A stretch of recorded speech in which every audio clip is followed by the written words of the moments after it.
What's up, everybody? We are doing a podcast today, and by we, I mean me and my very, very, very good friend, Being Scared. Being Scared, what's going on, dude?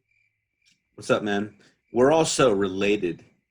Oh, yeah, because our dads are brothers, and so now because of that, we're related, Yeah. like being And we're cousins. actually we're actually tighter than our dads are. And they are brothers and we're just cousins and we mean more to each other than they mean to each other.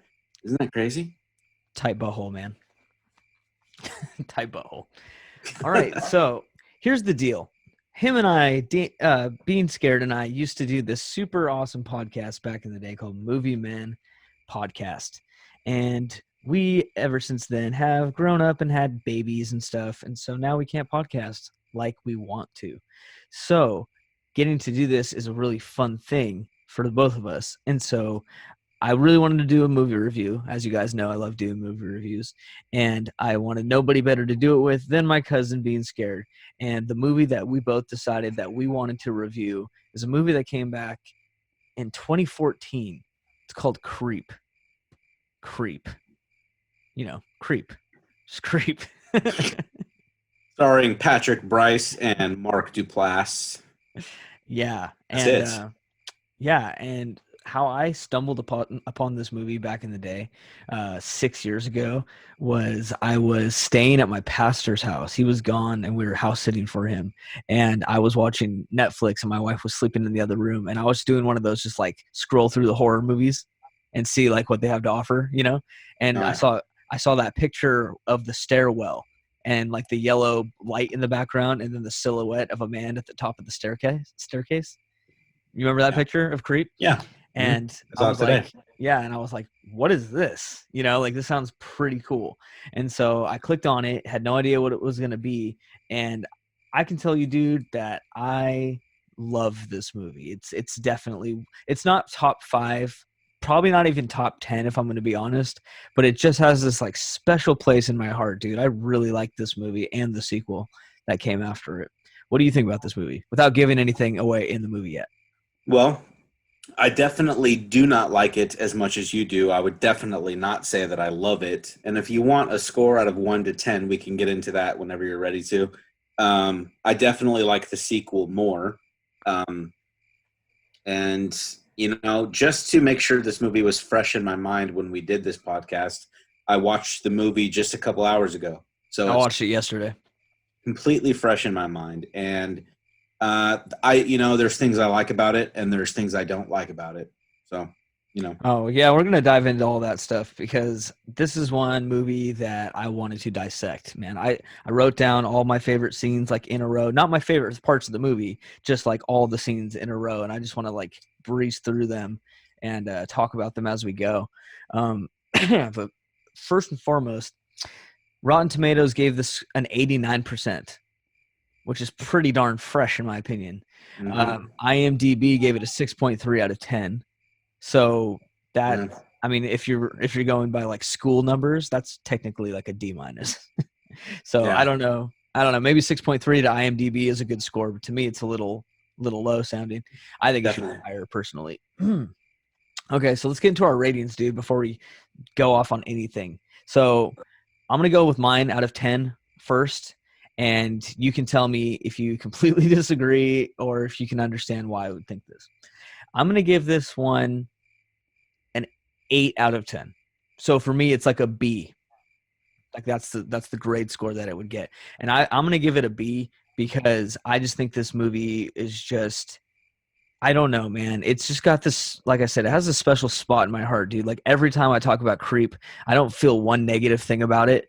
And honestly, I just start thinking about all my favorite scenes of the movie, and I'm like, dude, I want to watch that again. And then I do watch it again, and I'm like, I love this movie. No, it's not a perfect movie. It's not even that scary, to be honest. But it's just so much about it I love. The aspect of it just being like a found footage style, and then one of the characters is actually the director, and they both Yeah. wrote it. And like I just think this is, as you and I are amateur filmmakers right now, and to see this movie be made in the small budget it had and the way it was filmed and the style, it's just, to me, it's inspiring.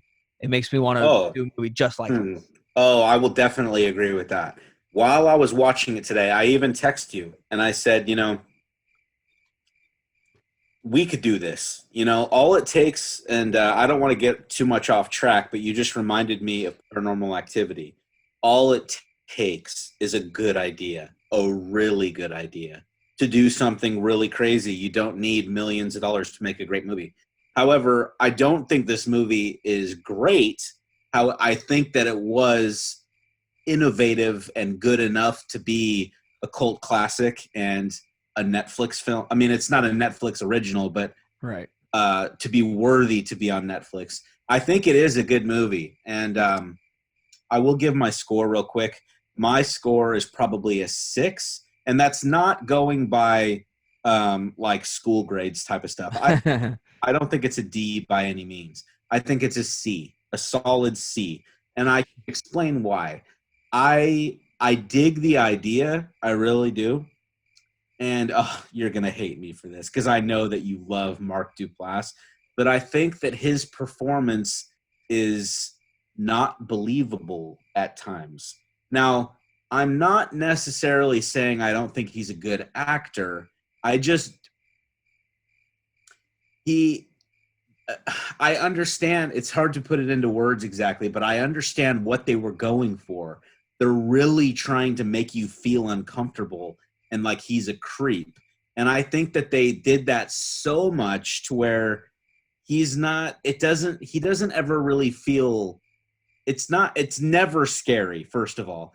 I don't ever even think that it ever reaches a point of feeling intense.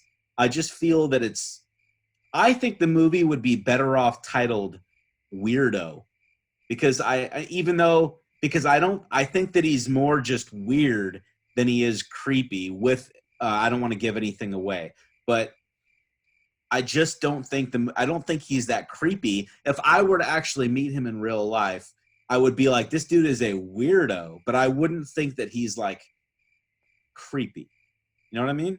Yeah, I don't think I don't know, maybe we just don't view him as creepy. If we met him on the street, we wouldn't be like, that guy's creepy. First of all, I probably wouldn't really define anybody as the word creepy. Like there's always levels of weird, I think. Like that dude's weird. You know what I mean? But like I don't ever say Yes. like that guy's creepy. I'd say like that guy's weird, dude. And so Yeah. I think like that's is a good way to describe him. I still wouldn't have titled it weird or weirdo. I would have kept it creep. I love that it's just called creep. It's I do creepy. like that title too. But yeah, so you're giving it a 6 out of 10. I'm giving it an 8 out of 10, and I'm also not just completely going letter grade. Like for me, an 8 it's pretty high, but when I really like a movie, I go into the 9 to the 9.5 genre. So like this, Yeah. like even though I love this movie, I'm still gonna go by the quality and things that I thought of and things I liked and didn't like, which we're actually gonna break into right about now. So just to get into what this movie's about, it's a young videographer answers an online ad for a one-day job in a remote town to record the last messages of a dying man. When he notices the man's odd behavior, he starts to question his intentions.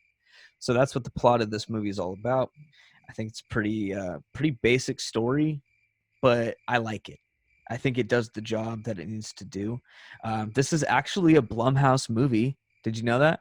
I did. Yeah. I didn't know that until I watched it yesterday, and then I saw the Blumhouse logo, and I'm like, dude, Blumhouse. I like I, Blumhouse. You know what's crazy about that? I have not researched this, but I learned that today because I looked it up on IMDb just to see what score that people were giving it, Yeah. and I saw that it was a Blumhouse picture, and I thought to myself, what I think happened was I think Patrick Bryce somehow got this movie to Blumhouse and said, "Will you produce this?" And they did it, and that's why it's. I mean, I'm not saying that's the only reason why it's successful, but I think that's what really helped it be successful. You know what I mean? But Yeah. I have not researched it. I don't know for sure. I don't know either. And that makes me think because Blumhouse, Jason Blum, he and I hope I'm pronouncing that right. Is it Blumhouse or Bloomhouse? Blum. Shit. I don't know. I I think don't know. But as far as I know from memory right now, Jason Blum was the one who created Paranormal Activity. I thought it. What? He didn't create it. I'm pretty sure he did, man. Like, I thought I recently just heard this, and now I have to go to the technology because I need to know this. Paranormal Activity. So this is something that we see. Technology is so awesome now that we can figure this out right now. Oh, the director was Oren Peli or something. Yeah, I'm Oh, pretty oh, sure he wrote it it too. was produced by Jason Blum. That's Right. why I was getting him mixed up. Produced. Same story. I bet. I bet Yeah, that or whatever you said his name was just had a really good idea and made it happen, and went to Jason Blum and was like, "Yo, look at this," and Jason Blum was like, "Yo, let's do this," and yeah, and that's probably the same story that happened with Patrick Bryce. yeah, So, okay, so the movie stars Patrick Bryce and Mark Duplass. Mark Duplass plays Joseph. Patrick Bryce plays Aaron. They are the writers and the stars. It was directed by Patrick Bryce. It's a found footage style, and here's the thing: is one of the big things I don't know how to say this. One of the big complaints, I guess, that a lot of people have when it comes to the found footage style is, they like to get smart and say, "Well, why are you still filming? Like, why would the camera still be filming in this moment?" You know what I'm talking yeah, about? yes, I do. And sometimes you do think that, like, oh, so you're gonna have the camera on like a big thing, you know what I mean? I don't know, like, sometimes you would think naturally you wouldn't be thinking about the camera, you would be thinking about trying Right. to run for your life. Yes. And so whenever found footage is made, everybody asks that question, why would you keep filming? So I like to watch the movies and I like to see the motive, because if you're watching a good found footage movie, that they're going to have to explain the reason why they're going to be filming everything, because if they don't, they're leaving that big window for all these people to complain and question it. So I paid attention to that. I don't know, did you keep an eye out for why he's filming? I did. Yes. And I recall an actual scene towards the beginning. Are we allowed to talk about the film at all, or is this completely spoiler free? No, we're spoiling this. We've already given our rating. We already Yeah. have told you what the movie's about, and we also said that we like it or we don't like it. And so from this point on, I would turn it off if you haven't seen it yet, or if you want to see it. I wouldn't want you to get spoiled because it's a pretty cool ending. Yeah. So Yeah. Definitely, if you have not seen the movie, watch it before you finish this because we're going to spoil it. And it's not going to be as good if you know what's going to happen. Um, so there's your warning. Okay, so spoilers from here on out. So yeah, like, what were you saying? Being scared. There's one specific scene. Like I said, I watched it just a couple hours ago, and at the beginning when they meet, and he walks up the steps, and he said basically, and Joseph says to him like, we got to keep that camera rolling. Exactly. Just him saying that kind of makes it the movie where you're like, okay, so now I can see why Aaron wants to keep the camera rolling, because Joseph told him to do that. However, there is one scene where I'm like, not realistic. There's no way he would do that. And I'm pretty sure I know what scene you're talking about, and we'll get into that. Before I even say it, why don't you see if you can predict it? What scene? When Joseph is passed out, and he's Yep. like, okay. And he goes to the bathroom. Yeah. Okay. On the phone, Yeah. and he takes the camera. You would not take the camera. You would not take the camera. And he's like filming himself. Yeah, dude. He's like, at that point, he's totally weirded out. He's even saying on the phone, like, am I in danger right now? Dude, if you're really thinking that kind of shit, you're not going to give a goddamn about that camera anymore. No, yeah.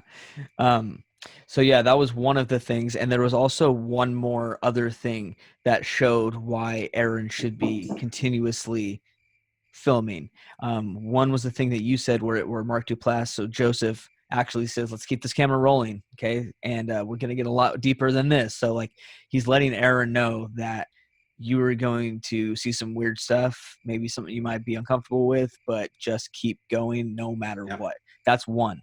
The second one is, if you notice, he doesn't pay Aaron the $1,000 at the end of the day. He pays it to him in the very beginning of their meeting, because I feel like if you were to not pay them in the beginning, at some point during the day, they could be like, you know what, keep your money, I'm out of here, and they can leave. But I feel like by Joseph giving Aaron that $1,000 to start off with, now it's like, well, now I can't just bail. The guy already gave me the money. Right. Now I'm kind of stuck in this. Do you agree with that? Do you think they put that? Yeah, I do agree with that. I had not thought of that, but yes, I definitely agree with that. I definitely do agree with that, and it's a good point. I just never thought about that. Yeah, dude, that's a really excellent point. Thank you. So again, like I said, I kind of just in chronological order just kind of wrote down some of the stuff, and we can talk about it as we go. So let's talk about the first meeting with Joseph. So Aaron comes up to his house, and he doesn't know this guy. He just answered a Craigslist ad, and he gets up to this house, and he's like, "This is it." And he climbs up the stairs. He knocks on the door. Joseph's not there. He's like, "Great!" And then he sees an axe and a stump. So that's metaphorically, or not metaphorically, but foreshadowing what's to come towards the end of the movie, towards the end of the movie. Did you, the first time you saw this, when you saw that axe, were you like, that's how he's going to die?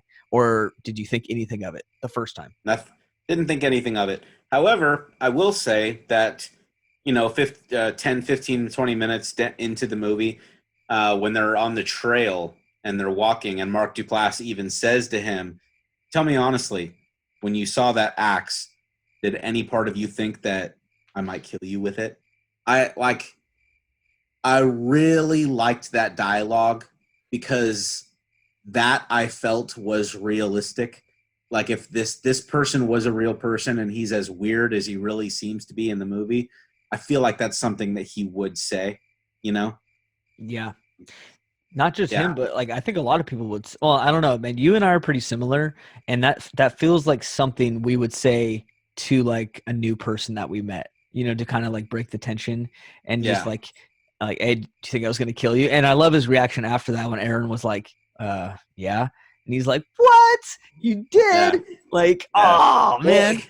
Well, he kind of laughs. He like goes like, ha, or something like that. Yeah. Or, I don't know if it's a laugh, but he makes a noise. Kind of like that. I don't know, but no, he does totally. So, dude, okay. So look, one big part that I want to talk about is the bathtub scene. Yes, that's coming, but I want to talk about like the reason why Aaron is there. And I don't know if you know this, but the whole spiel that Joseph has given Aaron about, he's like, I was a cancer survivor, got it in my stomach, went to spread to my lungs. He's like, but I beat it. He's like, and then it's back, and I have like 2 to 3 months to live, and I have I'm married to my beautiful wife Angela, and we got a unborn child. We're calling it Buddy, and he's like, this is kind of just like a video diary of my life, who I am of the day and stuff. And dude, did you know that whole scene was improv? No, I did not. That's pretty cool. Yeah, so when he's standing there and he's like telling that story, he's just making it up on the fly, dude. Like that is already one reason why I really like this movie. Most of this movie was just improvised. Okay, I did not know that. That's really cool. Yeah, that's why if you notice, it doesn't really seem a lot like they're acting. It kind of just seems like they're conversing, and that's why it seems so fluid to me, is because they are kind of just conversing like normal, Well, I'm going to agree and disagree. I think there's definite moments where it seems realistic, and I will give Patrick Bryce the credit here because every time he's on camera, I feel that he looks realistic. However, I know now that I'm a filmmaker myself, I look at like everything in a film, Yeah. And so I'm looking at Mark Duplass, and obviously you can't take your eyes off him because he's such an interesting character. So, however, with that being said, I can see him trying, like being the creep, and there's moments here and there where I'm like, trying a little too intensely right now to really give off that creep thing. Like when he's, I can't think of like an exact example right now, but like there's just little moments where he's just like, that was a good day. This is a good day. And it's just like there's certain just really small moments where I'm like, I'm not buying it. I'm just not buying it. Wow, dude. I honestly like so disagree with that right there. Because you're talking about when he's talking to Aaron through the window and he was like, "Hey," he goes, "You have a kind face. You have a kind face." And Not then he what? Yeah, I mean, not that part specifically, but just stuff, little stuff here and there. I would have to watch the movie with you, and then I could point it out and be like, that didn't seem believable to me. But that part that you're talking about where he goes, "Oh my God, today's gonna be a good day," and he's saying that like you say it's not believable, but like, dude, I mean I don't know, maybe because I'm a mailman and I like meet hundreds of people like a lot, and like all these different customers, and I deliver to businesses and stuff, so I meet all these different people at businesses, and I can tell you, dude, there's a lot of people like that are just I like, "Oh I man," know. I you mean, know. I'm definitely not saying that I think that all of the dialogue is not realistic. That's not what I'm saying. Even the words that he says, I'm not saying I think are unrealistic. It's his. I think it's more him, just his facial expressions and his acting. Where I'm just like, I can tell you're acting. I can just tell you're acting. And maybe that's an unpopular opinion, and maybe just because I find the movie to be intriguing, um, because I know that it's a low budget, good idea movie that took off, and I have massive respect and admiration for stuff like that. So when I'm watching something like that, I'm really dissecting it, you know, Yeah. and I'm thinking to myself, like, me and my cousin could do something like this, and I'm thinking, like, I don't know. I can't really say anything else to go further on that. There's just certain moments where I feel like Mark Duplass's performance is a little much, and just I'm just like, I can tell that you're acting right now. Well, one performance that I was dying to talk about a lot, and you already said it, was the tubby scene. And so basically when we meet Joseph, he like is coming off of like a jog or something, like off a trail. So he's in this like biking, tracking, jogging suit type of thing. And so Mm-hmm. he's like, I need to take a bath, you know. So he goes upstairs, and remember, Aaron needs to film everything at this moment. So like they go upstairs, and Joseph gets in the bathtub, and he explains that one thing he used to do with his dad when he was a kid was they had tubby time, and it was basically just his favorite time ever. He loved doing tubbies with his dad, and basically he's probably going to die before his son is born or his daughter, whoever, Buddy, is born. And so he's basically like being filmed sitting in the bathtub, like imitating playing with his kid. And dude, I'm not gonna lie, like I know this guy's a creep, but the first time I saw this, I believed his story. Like I Yeah, believed that he was a guy with cancer, and when I saw him taking that bathtub, dude, when it first of all, it gave me a few laughs, like not out loud laughs, but like little chuckles when he's like grabbing the imaginary kid's feet, and he's like, "Oh, the stinky tootsies" and stuff, and you yeah. know, and he's like, ooh, this one smells good," and then he like gnaws on it, you know, and then he gets his feet wet, and then he's like massaging his head, and like, and then he lays the washcloth on his chest, and he pretends to lay the invisible kid down basically, and he's just like pretending to stroke his head, and he's just like, I love you so much, you know. And dude, like that moment honestly like got to me emotionally, because I thought his acting was freaking superb right there, dude. Like he made it look like he was playing with a kid, like how you play with your kid in the bathtub. Yeah, And it made me sad that he's never going to get to experience that with his unborn kid, that as far as I thought at that moment. I can agree with you. I don't remember what I thought the first time I watched it because it was years ago or whenever it came out, really. But um, I just watched it, and I definitely don't think that his acting was spotty during that scene. I think that they accomplished exactly. I think that they, yeah. Just real quick. What up, dog? What's up? Um, so I think his acting was spot on, really good there, and I think they accomplished exactly what they wanted to, which is making you feel uncomfortable. And I do disagree with like you. Well, it's not something that I really disagree with. It just didn't make me feel like that. It didn't make me feel emotional because the movie's called Creep, and I knew that there was something off about this guy just because of the title of the movie. so I didn't like totally feel for him like it was you know what I mean? I knew that he was a creep because the movie's called Creep. So I did not necessarily believe his story. I didn't think he was lying. I didn't know what to think.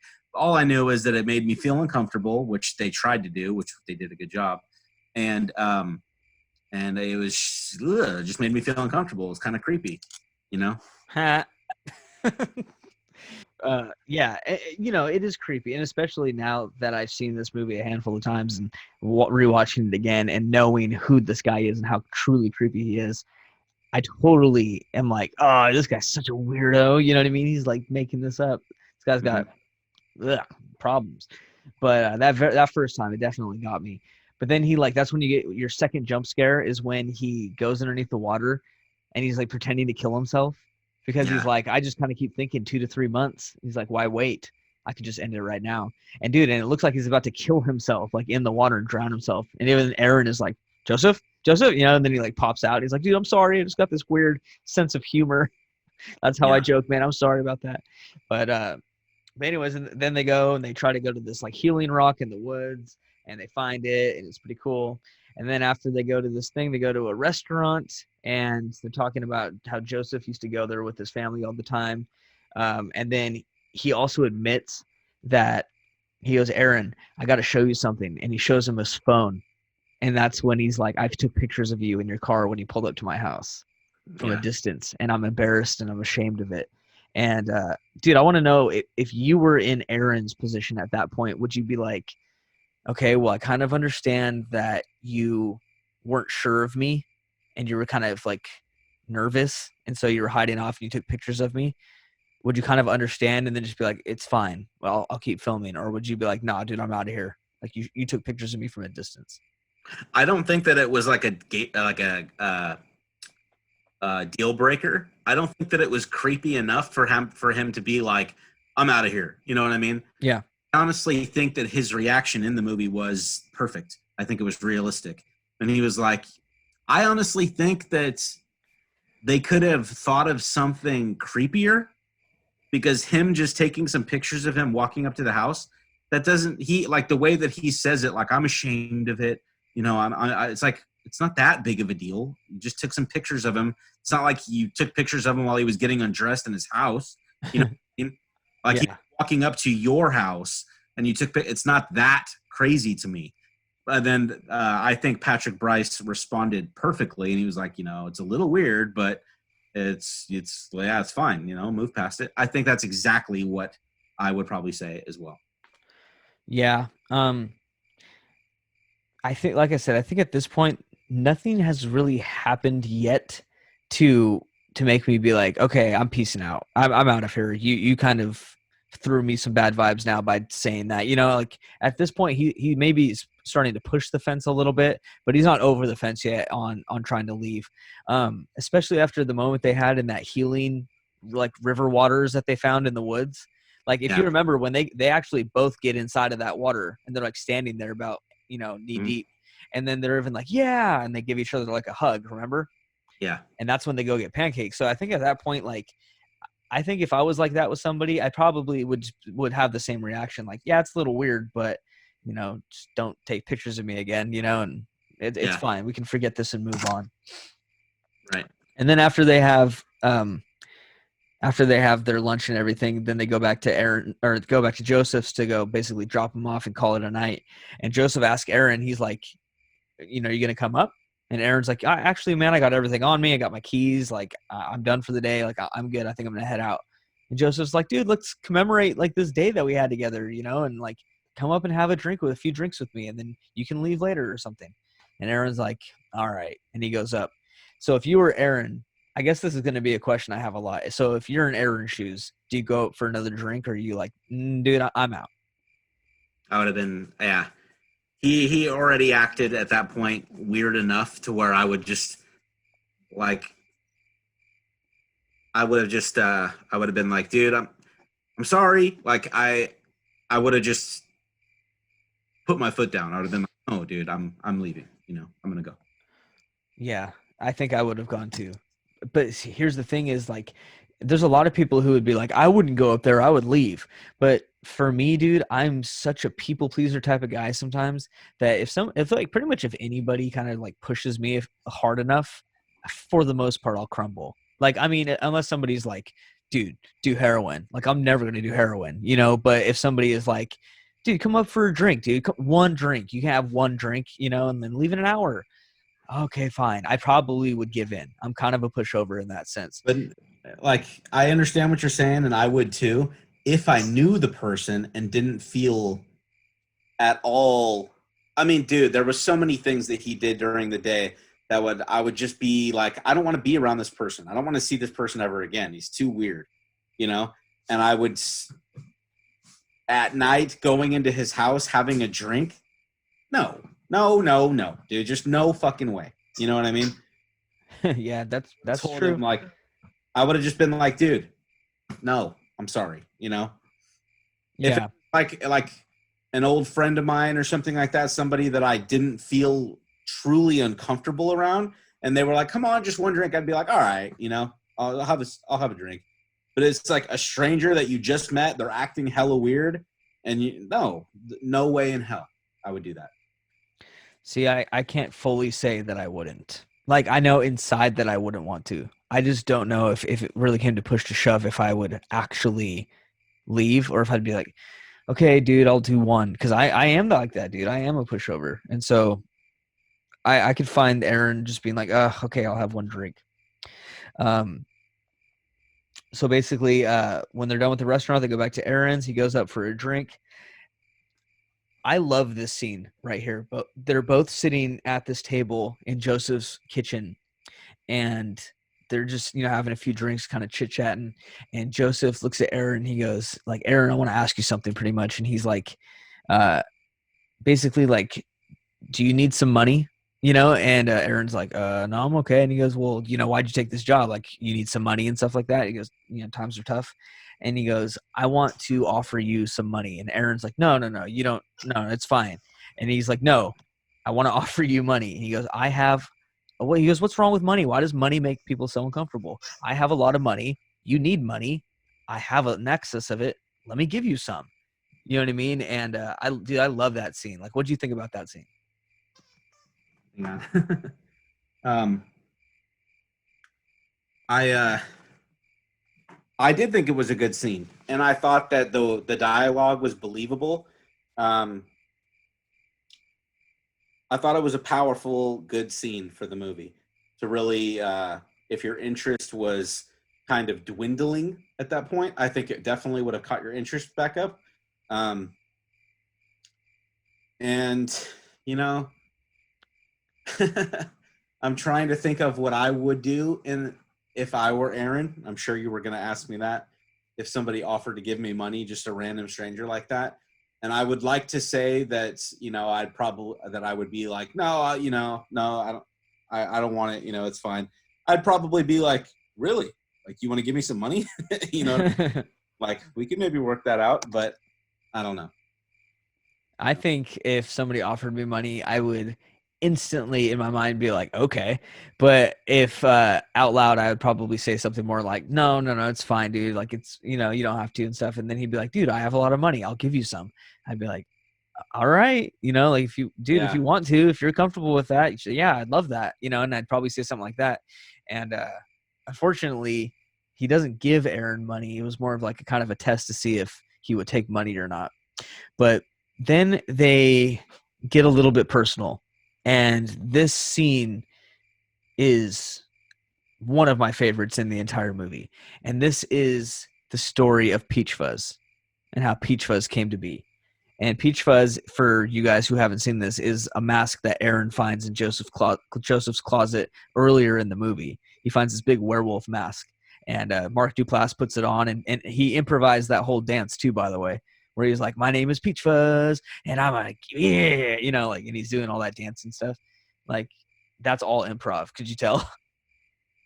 No, I mean, I just, because it was so distracting, it was so good.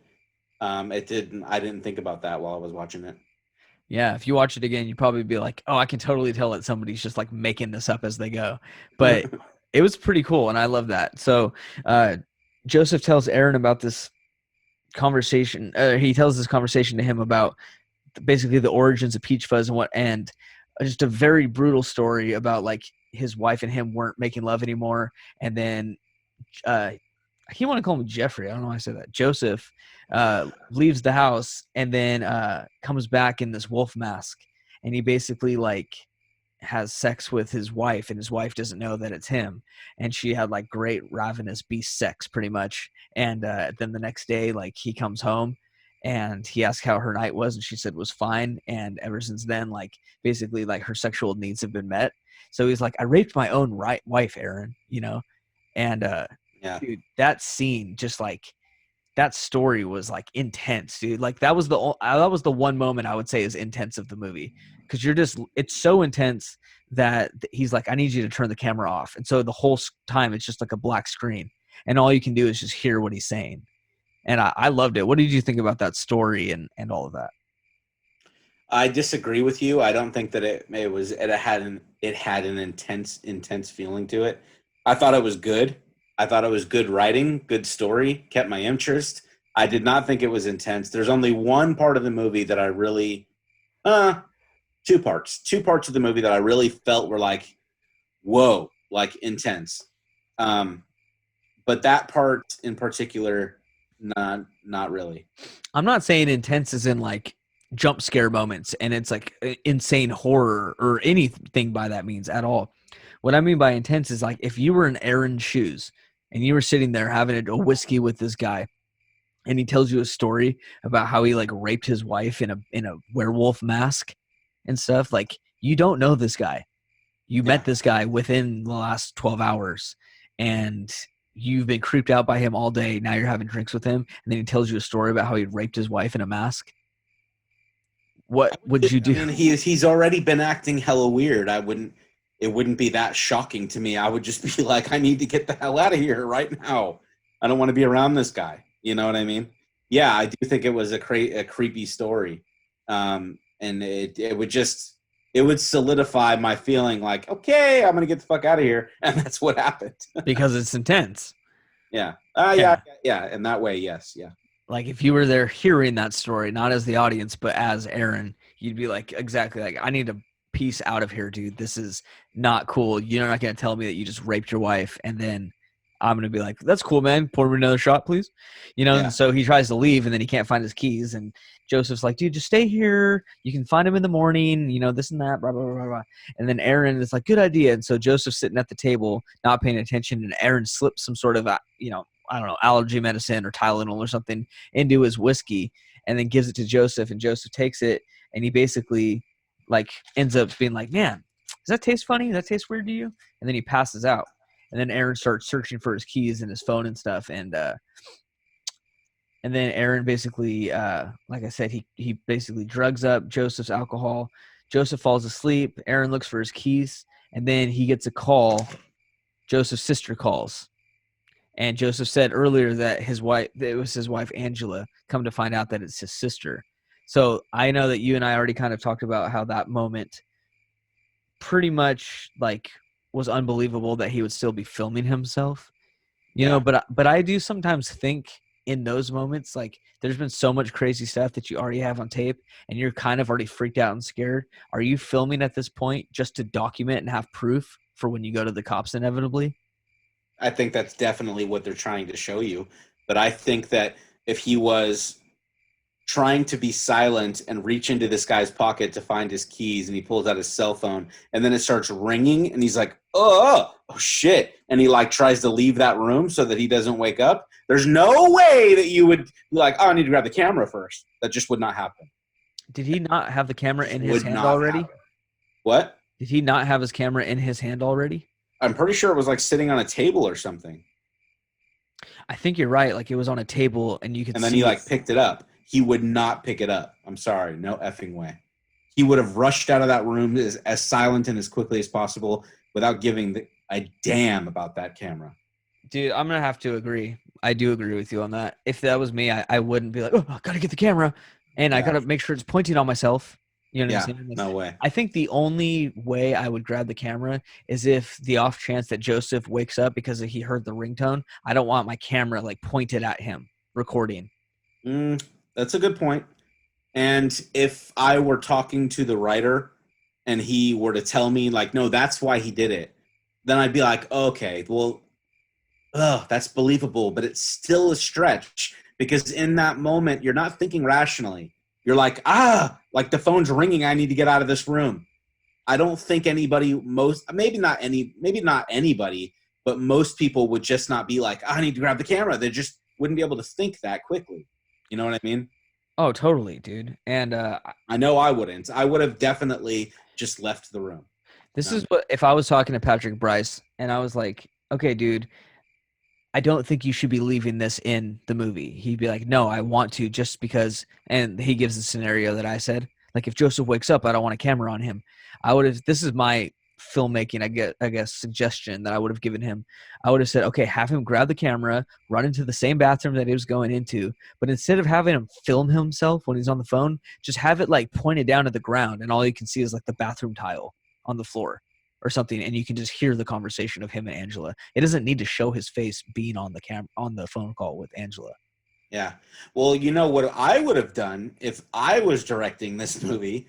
I would have made it to where he reaches in this guy's pocket, pulls the phone out, and then when it starts ringing, have Joseph start to move a little bit, almost like he's going to wake up, and then have the guy like noticeably kind of panic and grab the camera and maybe like shuffle it around in an obvious attempt because he thinks this guy's about to wake up. So he grabs the camera and the phone and just kind of like maybe even drops the camera on the bathroom floor or something like that, to where it's like filming his shoe. And it's very obvious that he just grabbed it in a panic, not because he's like consciously thinking like, I need to document this. You know what I mean? That's what I would have had him do. But Yeah. I'm a better writer and filmmaker than these two assholes. So no, just kidding. Well, only time is going to tell whenever we do our own found footage style movies. Oh, we But this will. one definitely inspired me for some like new ideas for sure. Oh, for sure. Yeah, And dude. like just the quality of the video and the story and how they acted. And I was like, dude, we could do this. Yeah. So basically Aaron's on the phone with Joseph's wife and he's like talking to her and she's like, you need to get out of this house. Like, just where are you? Just leave right now. Just leave your stuff. And basically he's like, Aaron's like, am I in some sort of danger? And she's like, my brother has problems. And he's like, brother, he said you were his wife, you know? And then that's when you know, like, oh my God, like this guy's been lying this whole time. He's a freak. You got to get out of here, Aaron. So Aaron like hangs up and he goes to go leave. And when he leaves the bathroom, he notices Joseph's not there anymore. And so he's like, oh crap. And I think this right here was probably like the moment that how do I want to say this? The moment that it started getting actual more horror feeling. Yeah, You know definitely. what I mean? And then that's when it felt like a classic found footage movie. But so let's get through this part. So Aaron finds Joseph. Joseph starts crying and he's like, I don't want to die, Aaron. And then he goes, Joseph, I talked to Angela. And that's when Joseph like takes off and he like runs into the house somewhere. Aaron goes downstairs. Aaron finds Joseph kind of barricading the door with him and himself wearing the Peach Fuzz mask. And that part actually was kind of scary. And he starts like growling, and then Joseph runs for the door, and then the camera just like twitches, and you don't get to see anything. And then the next thing you see is basically Joseph is like dragging leaves up a hill, and then it pauses, and you find out that Aaron's watching a DVD safe from his house that Joseph sent Aaron. And then Joseph begins like messing around with Aaron. He like films him at night, leaves DVDs for him. He sends a package with a baby wolf inside, like a baby Peach Fuzz. Aaron cuts it open, and there's like this pendant necklace with the pictures of them, like in a heart. Ugh, creepy, dude. Like at this point, man, like I just started feeling like hecka terrified for Aaron. What do you think? Well, you know, to be perfectly honest, dude, hang on a second. Yes, I mean that would warrant some like what the hell kind of thing, but I guess the easiest way to put this is all of these attempts to make the movie or make Mark Duplass's character creepy, they just didn't work for me because I don't think Mark Duplass is threatening looking. Like the way that his character was in the movie, the way that he acted, he just wasn't threatening. If I were in that house and I felt that he took my keys, and like you can tell that there's one scene where Aaron's walking around, he's like opening drawers in the kitchen looking for his keys. Dude, if that was me, I'd be like, dude, I'm not messing around. Where the fuck are my keys? Give me my keys right now. I would have lost my shit, dude. I'd have been pissed. Like there would be no calming me down where he's like, we'll just in the morning, it'll be bright and you can just no. I'd be like, dude, give me my keys or I'm gonna flip out right now. You know what I mean? And if he refused, I'd be like, you know what? I would just leave. I would just walk out and walk through the dark and freaking walk out of there. There's no way I would stay the night with this guy and like have more drinks. And if I felt this guy stole my car keys, dude, I'm out. And there's not a moment in the movie where I'm like, damn, Mark Duplass is scary right here. The only part that comes close is when he runs through after the guy says, I talked to Angela, and then he runs away, and then he sees him up against the door wearing the mask. That part was like, whoa. When I first watched this, I was like, damn, that's creepy. That's it. Not like he's just not a threatening looking person to me. I don't think that he acted was not scary to me. It was weird, and I would just be like, this dude is so freaking weird, but not in like a threatening kind of way, Yeah, but I'm talking now more so when he's back at home and he's like in his own house now and he's starting to get stalked by Joseph, and you can tell like, dude, I know Joseph's not buff, he's not strong, he's not intimidating, he just looks like a normal weirdo guy. Like, so I don't feel threatened by him, but the stuff that he's doing where he like cuts Aaron's hair in the middle of the night, and then there's like a moment where like Aaron wakes up in the middle of the night and he's talking to himself on the camera where he's having this like weird dream about Peach Fuzz and stuff, and Yeah. then in the middle of it, you hear like a trash can like knock over or something outside of his window, and Aaron like flips out and he like ends up having like a knife, and you see like Joseph in the door frame, and then he disappears, and then Aaron calls the cops and he's like, you guys have been very not helpful, so thank you for that. Like you've been no help. And then Aaron receives like one more package. It's one more DVD, and it says like play me, and that's when Joseph, he really just it's kind of like a heartfelt message that he sends to Aaron where he's like, man, I'm sorry, like I lied to you, I have no friends, I have no one, and I'm just a sad lonely guy who thought like I'm never gonna have a friend, and you were the closest thing I was gonna have to a friend, and like please, like, will you meet me at this lake so we can talk? It's an open place, it's public, can you just come out here? I'm asking for a friend. And then like this is the one moment in this movie where, or not one of them, but maybe like one of the 2 or 3 moments where I was like, do not at all meet with this guy at all, you moron. You know what I mean? Yeah. Would you have met up with Joseph? No way. My compassion for him would have, I would have been, no, dude, I can't believe anything he says. There'd be a part of me that wants to believe him and feel bad. And maybe I would even a little bit, but I'd be like, no, dude, I'm not going to sacrifice my safety. I'm not going to take a risk is the best way I can put it. I'm sorry, and not only am I not going to meet you at the lake, but if you continue to contact me, you're going to go to jail, I don't know. It's hard to not watch this movie and think to myself, what would I have done instead if I was the director? And the reason I don't think that way about most movies, because most movies are not low budget found footage, something that we could actually do, you and me. But because I know that we have the budget and the equipment and the ability to literally make this movie ourselves, I'm thinking to myself, what could I have done? And there's just parts of it. I was watching it today and I was like, man, instead of that, I would have done this. And one example that I'll give is I did like the scene where he's asleep and then like the camera moves and you're like, holy shit, like he's in his house right now. That part was good, but it was cliche. You know what I mean? It was just not good enough writing to me. It was kind of just like, that was easy to think of. You know what I mean? Like, dude, what if it's like the camera's on and he's like shows him in bed and then like he picks up the camera, cuts a piece of his hair? Like, come on, man. It didn't take any like extreme creativity to think of that. You know what I mean? Was it creepy? Yeah, but you could have thought of something creepier. Like, here's an example. Something I would have done is when one of the scenes where Patrick Bryce is laying in bed, it's dark, and he's like talking to the camera, like basically like sharing his thoughts, like it's the camera's a diary or something like that. Like just vaguely in the background, show Mark Duplass's face just kind of barely come into view in the darkness. If I saw that, I would have been like, oh my God, dude, he's in his house right now. You know what I mean?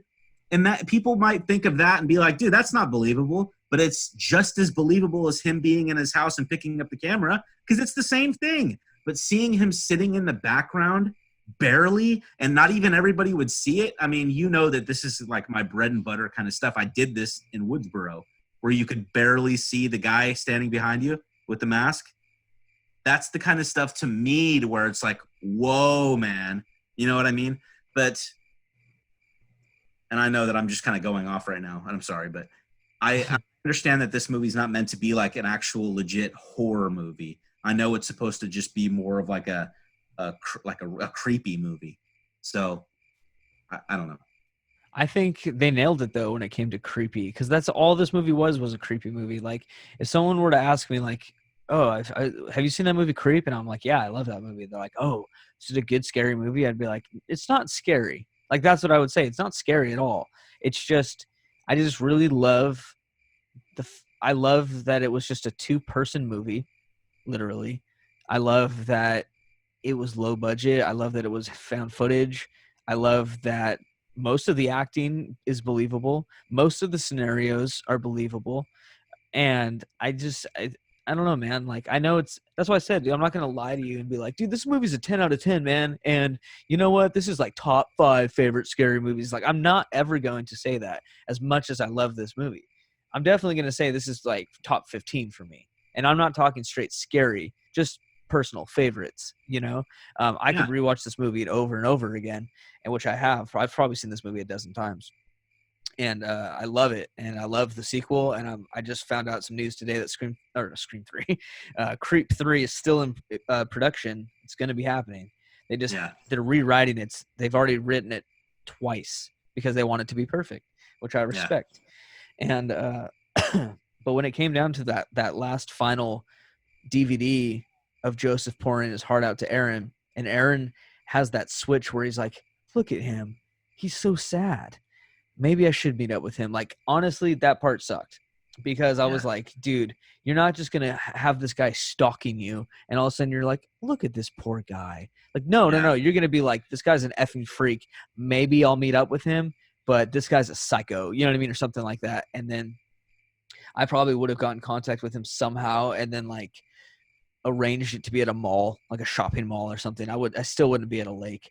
But then Aaron goes to the lake and he's like, I got the cops on speed dial. I'm filming from a distance.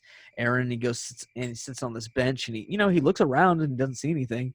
And then slowly, like off camera, appears Mark Duplass walking up behind him, and he's in a trench coat and he stands directly behind Aaron, and he puts on the Peach Fuzz mask and he lowers an axe slowly to his side. And then from behind him, he like puts the axe over his head like he's about to just chop a piece of wood in half. And you're like, I don't know about you, but the first time I saw it, I was like, he's not really gonna do it. Like Aaron's gonna turn around last minute or something, and he's gonna run or he's gonna get tackled or something, but he's not gonna actually kill him. And sure enough, though, he just swings that axe down, dude, and you just hear like a thunk right into his skull, and Aaron just falls over, and he just got axed murdered into his head. yeah. And I was like, I don't know about you, but I was just like, oh my God, like that was crazy, dude. That was definitely one of the best parts of the movie. What'd you think? Oh, hands down, that is that's my favorite part of the movie because it builds up to finally something to where it's just like, holy crap, you know. Um, Yeah, I thought it was great. I don't really have any complaints as far as the ending goes. And that's not even the ending. When he's on the phone again at the very end and it shows him and he's like, all you need is a video camera and, 8 hours of your time. And it's like, oh, they're very good. They're already planning, like they're leaving it open to where it could have a sequel easily. And or if they decide not to, then don't need to. But now they can easily do a sequel. And I love that he like took the Aaron disc and like put it on the shelf and it had a heart on there. And it was like a stack of discs. And you're like, oh my God, this guy's a fucking serial killer, you know? Yeah, And and he totally was a serial killer. And yeah, one thing I liked was that, and I don't know, man, this movie gave me mixed emotions at times because there was even one time when, like in that same moment, when he puts the disc on and stuff, and he looks at the camera and he goes, "Aaron," he goes, "I really liked you. Like you had such a kind heart, and you didn't even like look behind you." He's like, "Why wouldn't you look behind you?" And he's like, "Because you have a good heart. That's why you didn't look behind you." And he goes, "And for that, that's why you'll always be one of my favorites." And it's weird because he had like this weird one day yeah, love for this guy, but he still put an axe into his skull. yeah, Like, it's such a weird mind that a serial killer thinks about, yeah. dude. And honestly, I really want to talk about the sequel because I think the sequel is a lot better, a lot better. And but that's gonna have to be at a later time. We'll do another episode on it, and we'll just do Creep 2 for sure. And hopefully you like that one better. I do think that one is definitely a better movie than the first one was. It's got more story and more depth to it, which we'll talk about later. But dude, as far as Creep 1 goes, like, I loved it.